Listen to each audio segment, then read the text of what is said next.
মন্দিরেরই পাশেই আমার বাড়ি এবং ব্যবসা। হ্যাঁ, এখানে বহু দূর দেশ থেকে, বহু বিদেশ থেকে যাত্রীগণ আসে এখানে মায়ের মন্দিরে ছুটে। বদ্ধ পাগল চেন বেঁধে এনেছে 5-7 জন লোক, এরকম বদ্ধ পাগলও আমাদের চোখে দেখা। হ্যাঁ, সেই পাগলও ভালো হয়ে গেছে, যাবার সময় থেকেই সে ঠান্ডা হয়ে গেছে। এইখানে লক্ষ্য করুন, এখানে কয়েক হাজার বালা ঝুলিয়ে রাখা হয়েছে। যাদের যাদের রোগ মুক্তি হয়েছে তারা এখানে এসে পুজো দিয়ে মায়ের বালা ফেরত দিয়ে গেছেন।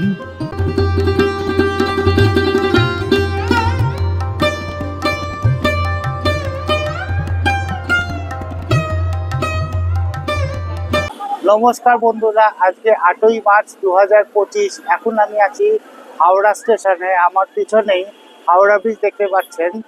আজকে একটা খুব সুন্দর মন্দির আমি যেতে চলেছি, আপনারা সঙ্গে থাকুন।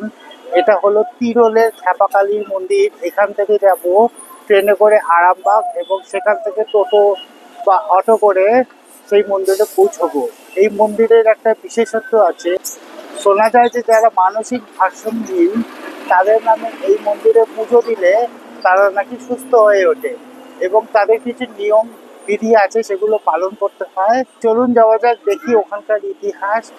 শোনা যায় যে মা শারদাও এই মন্দিরে গিয়েছিলেন এবং তার বৌদি একটু মানসিক ভারসাম্যহীন হয়ে গেছিলেন এবং এই মন্দিরে পুজো দিয়ে তার বৌদি সুস্থ হয়ে গেছিলেন। অতএব এটা অবিশ্বাস্য একটা ঘটনা, অলৌকিক একটা ব্যাপার।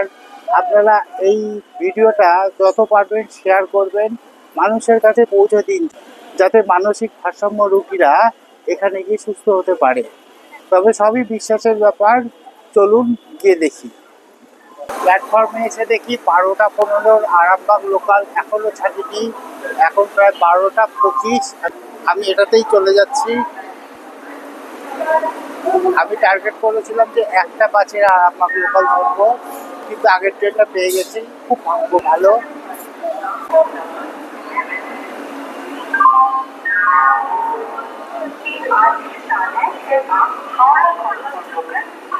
অনেক বসার জায়গাও আছে, যতটা পারি এগিয়ে যাই। এখন আমি এগিয়ে যাচ্ছি আরামবাগের দিকে।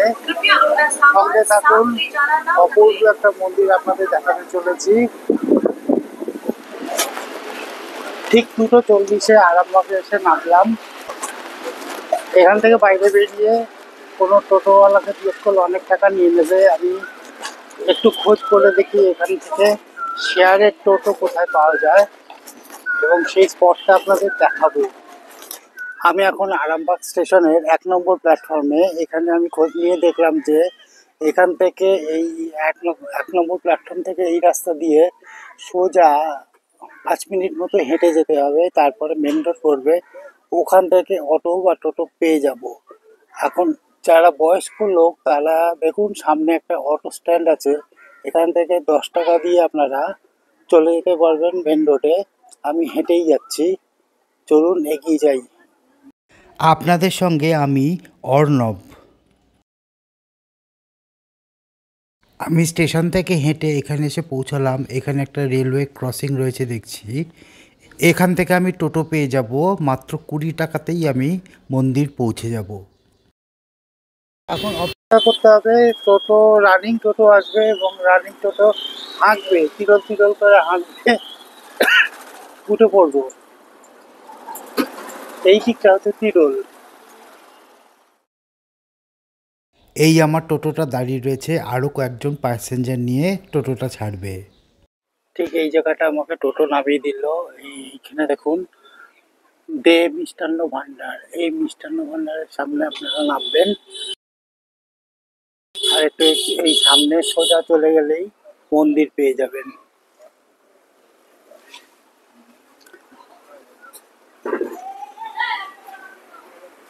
দাদা একটু ক্যামেরার সামনে বলবেন এই এই মন্দিরের কথা একটু।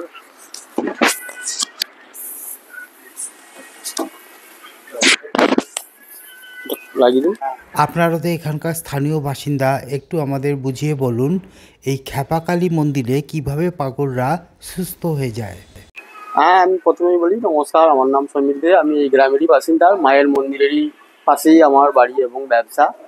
হ্যাঁ, এখানে বহু দূর দেশ থেকে, বহু বিদেশ থেকে যাত্রীগণ আসে এখানে মায়ের মন্দিরে ছুটে।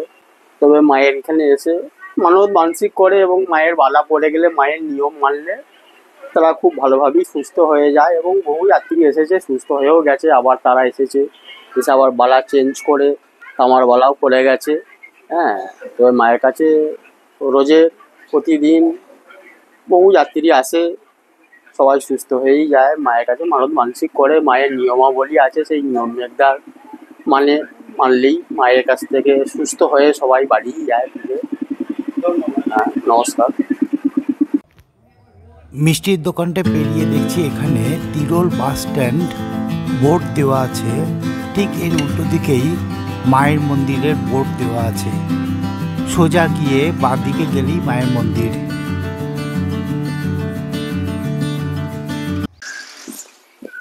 মন্দিরে প্রবেশ করার আগেই এই দশকর্ম ভাণ্ডারটা পেয়ে যাবেন। এখান থেকে আপনারা পুজো সামগ্রী, জিনিসপত্র সবই কিনে নিতে পারবেন। এখানে শাড়ি, গামছা সবই পেয়ে যাবেন। বলছি, এই মন্দিরে পুজো দিলে কি মানসিক ব্যাধি যাদের আছে একদম একদম একটু বলুন তো কিভাবে, কিভাবে কোন সিস্টেমে? এই সিস্টেমে মানে আপনি শনি মঙ্গলবার মায়ের বার আর কি, ওই দিন আসতে হবে, নাহলে অমাবস্যা, যে কোনো অমাবস্যায়, হ্যাঁ যে কোনো অমাবস্যায় আসতে হবে আপনাকে। শনি মঙ্গলবার মায়ের বার, ওই দিনে এলে পুকুরে স্নান করে মায়ের নির্ধারিত বালা যদি ধারণ করেন, আর কিছু নিয়ম বা পালনী আছে, সেই ঠিকঠাক যদি পালনীটা করায় অব্যর্থ ভালো হবে। কিরকম কিরকম নিয়ম? মানসিক রোগী নিয়ম পালনী বলতে মোটামুটি আমরা যেটা জানি, রসুন খাওয়া চলবে না, ছোঁয়া চলবে না, মুরগির ডিম, মুরগির মাংস, বোয়াল মাছ বা শ্রাদ্ধ বাড়ি ফাদ্র বাড়ি কোনো অনুষ্ঠান বাড়ি 1 বছর খাওয়া চলবে না। ভালো হয়ে গেলে খাওয়া যাবে না? না, বোয়াল মাছ মুরগির ডিম, মুরগির মাংস, রসুন এইগুলো খাচ্ছিলাম। আপনি খাসির মাংস খাওয়াতে পারেন, হাঁসের মাংস খাওয়াতে পারেন। হ্যাঁ, উনি সব ছাপা পদ্ম নিয়মাবলী বলে দেবেন ঠাকুরমশাই। হ্যাঁ, ওই ঠিক ঠিক নিয়ম পালনই করলে আপনার অব্যর্থ ভালো হবে। মানসিক রোগী, মাথার গোলমাল যেগুলো খ্যাপা পালক বলে, সেই জন্যই মায়ের নাম হচ্ছে খ্যাপাকালী। হ্যাঁ, এখানে অনেক ইউটিউবার এসছেন, তারাও করেছেন, প্রচার করেছেন। তাছাড়া আমরা জ্ঞান হয়ে থেকে এখানে দেখছি বহু মানুষ ভালো হয়েছে। মায়ের ওই পিলারের গায়ে অত বালা ব্যবহার করা, অত মানুষ ভালো হয়ে মুক্তি পেয়ে রোগ থেকে পুজো দিয়ে খুলে দিয়ে গেছে। আর নিয়মে হচ্ছে 1 বছর পরে যখন রোগ থেকে মুক্তি পাবে, তখন ওই পূজা দিয়ে মায়ের চরণে বালা খুলে দিয়ে সুস্থ স্বাভাবিক জীবন ফিরে যাবে। 1 বছরে পালনে, হ্যাঁ হ্যাঁ, আর যেতে যেতেই ভালো হয়ে যাবে। এমনও আছে বদ্ধ পাগল চেন বেঁধে এনেছে 5-7 জন লোক, এরকম বদ্ধ পাগলও আমাদের চোখে দেখা। হ্যাঁ, সেই পাগলও ভালো হয়ে গেছে, যাবার সময় থেকেই সে ঠান্ডা হয়ে গেছে। এখান থেকে পুজো দিয়ে যখন হ্যাঁ হ্যাঁ, বাড়ি যাচ্ছে, যেতে যেতেই সে ঠান্ডা হয়ে গেছে, এরকমও ঘটনা আছে। আর মা শারদা মা নিজে এসেছেন এইখানে। সারদা এখানে হ্যাঁ, তার নিজের ফ্যামিলির জন্য এসেছেন তখন। বহুদিনের আমরা জ্ঞান হয়ে থেকেই দেখছি। আর মায়ের বছরই যে বাৎসরিক কালী পুজো হয়, দুর্গা পুজোর পর যে অমাবস্যাটা, সেটা তো বিরাট বড় করে পূজা হয়, সারা রাত পূজা, সকালবেলা পুষ্পাঞ্জলি হয়, মায়ের ছাগ বলি হয়, প্রতি অমাবস্যায় মায়ের ছাগ বলি হবে, প্রত্যেক অমাবস্যায় এখানে। হ্যাঁ, যাদের ঠাকুর তাদেরকে দিতে হবে। এবার আমি যদি মানসিক করি, অনেকে মানসিক করে যায় পশু বলি, তারাও দিয়ে যায়। হ্যাঁ, সেটা কোনো বাধা নেই, যে কোনো দিনই দিতে পারবেন। করবেন ছাগল, হ্যাঁ, ছাগল পাবে কোথায়? তারা কিনে আনতে হবে বাজারে, বাজারে কিনতে পাওয়া যায়। তো সব হাট আছে, গরু ছাগলের হাট আছে না? কাছাকাছি আছে। হ্যাঁ, এই তো আমাদের এইখানেই একটা সিয়ারায় আছে, আর এখানে হচ্ছে মায়াপুর বলে আছে। এই যে ট্রেনে যেতে যেতে মায়াপুর পড়ে না, মায়াপুরে প্রতি সপ্তাহে রবিবারে হাট বসে, ওই গরু ছাগলের হাট, ওখান থেকে পাবেন। তা আমরা পাড়া গ্রামে সব মোটামুটি অনেক ঘরে তো ছাগল গরু পোষে, তাদের কাছ থেকেও কিনতে পারবেন, এরকম ব্যাপার আছে। ওগুলো পাওয়া যায়, হ্যাঁ, সন্ধান করলে ওগুলো পাওয়া যায়। সেটা কেউ কেউ করতে পারে, করলে সেটা সে তার মর্জি মতো দেবে, তার সুবিধে মতো দেবে, মায়ের উৎসর্গ করে যাবে বলি দিয়ে। কিন্তু প্রতি অমাবস্যায় মায়ের বাধ্য দিতে হবে ওটা, একদম। এই তো কদিন আগে অমাবস্যা গেছে, দেখুন রক্ত ফুল সব পড়া আছে এখন মাটিতে, এখনো আছে। মাকে ওই ঠাকুর মশাই বলি দেন? হ্যাঁ, ঠাকুর মশাই নিজেই বলি দেন। আর যখন ওই যে বলিটা বেশি হয় কখন, ওই যে দুর্গা পুজোর পর যে মায়ের আসলে অমাবস্যা সেটা সারা রাতি বলি হয়, সেটা বাইরে থেকে আসে, কামার আছে তারা দেয়, সেখানে অনেক বলি হয় তো সারা রাতই, আর শেষকালে সকালে মায়ের পুষ্পাঞ্জলি হয়। সারা রাত জাগা অনুষ্ঠান, সব মানুষ দূর থেকে আসে, থাকে সারা রাতই এখানে। সেদিন আর কোনো বন্ধ ফন্দর কিছু ব্যাপার নাই। মা অপরূপ সাজে সজ্জিত হন, হ্যাঁ, যত সোনার গয়না মুকুট আপনি তাকাতে পারবেন না, এত সব পরিধান করবে, পুলিশ পর্যন্ত পাহারা থাকবে। হ্যাঁ, মায়ের স্বর্ণলঙ্কারে একবারে মা সজ্জিত হয়ে এইসব সমস্ত ফেলে দেওয়া হবে, যা সাজ আছে সমস্ত সাজ মায়ের পুকুরে চলে যাবে। নতুন করে তেল মাখিয়ে মাকে একবারে পরিচ্ছন্ন করে, নতুন চাঁদমালা মালা, হ্যাঁ, গয়না একবারে সুসজ্জিত করে, একবারে অদ্ভুত ব্যাপার। আপনি দেখলে আপনার মন এমনি স্থির হয়ে যাবে, কি রূপ মায়ের তখন। হ্যাঁ, সেই দিনটার কথা বলছি, যেটা দুর্গা পুজোর পর অমাবস্যা, যেটা কালী পুজো বলি, দেওয়ালি, একদম সারা রাত পুজো হবে, ওই দিনটা হচ্ছে বিখ্যাত। এই হচ্ছে ব্যাপার। আপনি যে কোনো জায়গা থেকে মানসিক রুগী আসতে বলুন, এখানে নির্ভাবনায় পালনই ঠিকঠাক করলে একদম ভালো হবেই হবে, এটুকু বলতে পারি। হ্যাঁ, আর আমি মায়ের কাছে এখানে এই বেকার ছেলে একটা ছোট্টখাটো দশকর্মা নিয়ে আছি। দেখুন না, আমি এমনকি ওই মায়ের পালুনিটা সাংঘাতিক বলে আমি ওই লেজ কুরকুরে পর্যন্ত একটা কিচ্ছু রাখি না, চকলেট বিস্কুট পর্যন্ত রাখি না, ওতে রসুন আছে বলে। দেখুন, একটি খাবার চকলেট পর্যন্ত নয়।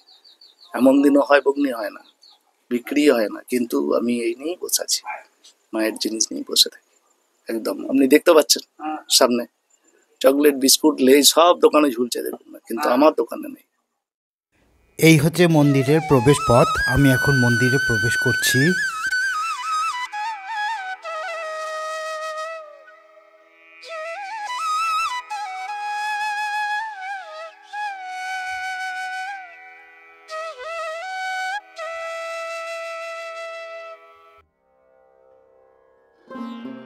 মন্দিরে ঢুকে প্রথমেই চোখ পড়ল এই হাড়িকাঠের ওপরে। হাড়িকাঠের সামনেই নাট মন্দির এবং তারপরে মূল গর্ভগৃহ।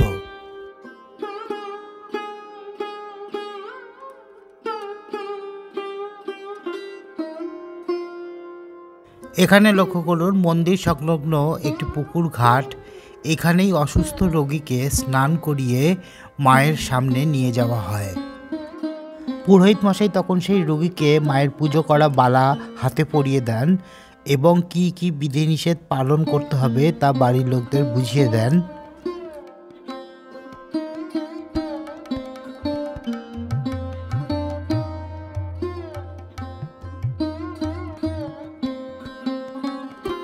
এবারে মূল গর্ভগৃহ দূর থেকে দর্শন করুন। আমার একটা মারাত্মক ভুল হয়ে গেছে। সাধারণত কোনো মন্দির দুপুর 12টা থেকে 4টে অবধি বন্ধ থাকে, আবার 4টের সময় খোলে, কিন্তু এখানে এসে শুনলাম যে এই মন্দির দুপুর 2টো অবধি খোলা থাকে এবং সন্ধ্যে 6টার সময় খুলবে। ফলে ঠাকুর দর্শন করে বাড়ি ফিরতে আমার অনেক দেরি হয়ে যাবে। এখান থেকে প্রায় 7.5 কিলোমিটার দূরে হচ্ছে আরামবাগ স্টেশন। সেখান থেকে 2.5 ঘন্টা প্রায় সময় লাগবে হাওড়া যেতে, আবার হাওড়া থেকে আমার বাড়ি পৌঁছতে অন্তত 1 ঘন্টা লাগবে। এইখানে লক্ষ্য করুন, এখানে কয়েক হাজার বালা ঝুলিয়ে রাখা হয়েছে। যাদের যাদের রোগ মুক্তি হয়েছে তারা এখানে এসে পুজো দিয়ে মায়ের বালা ফেরত দিয়ে গেছেন। এখানে দেখুন কত মানুষের রোগ মুক্তি হয়েছে, বালার স্তূপ হয়ে রয়েছে।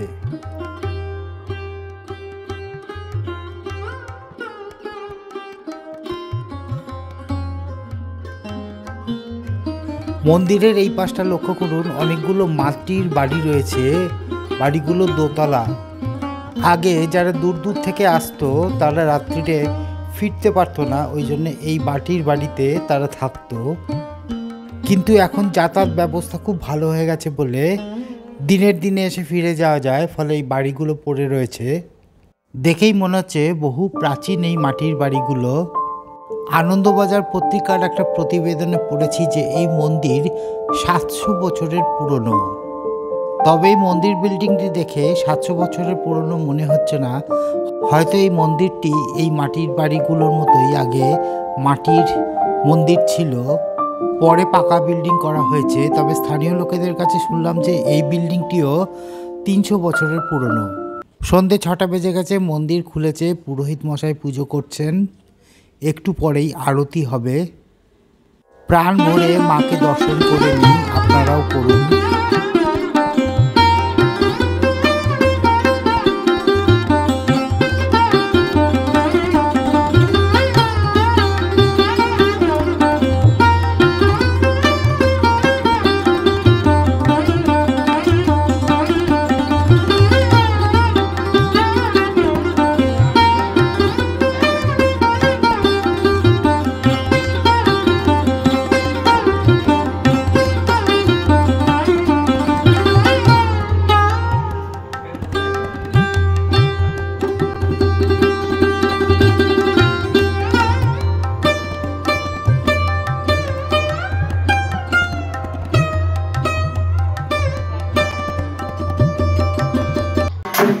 এখন মন্দিরে আরতি হচ্ছে, আরতি দর্শন করুন।